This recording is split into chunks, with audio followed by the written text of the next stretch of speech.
विणकर सभागृह पुणे येथे आयोजित करण्यात आलेल्या 56व्या वार्षिक सर्वसाधारण सभेत माजी आमदार दत्तू शेठ पाटील, कृषी उत्पन्न बाजार समिती पनवेलला स्वर्गीय पद्मभूषण माजी मुख्यमंत्री वसंतदादा पाटील स्मृती पुरस्कार 2025 या कोकण सर्वात उत्कृष्ट बाजार समिती म्हणून प्रथम पुरस्कार म्हणून सन्मानित करण्यात आले।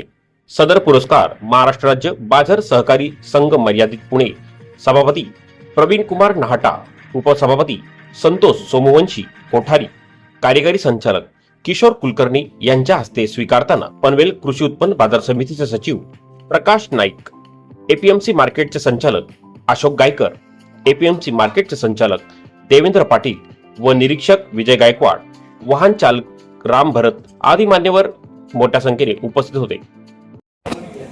प्रथम क्रमांकाचा पुरस्कार आपणास प्राप्त झाला आहे। आपण स्वीकारण्यासाठी विनंती आहे। पनवेल बाजार समिती रायगड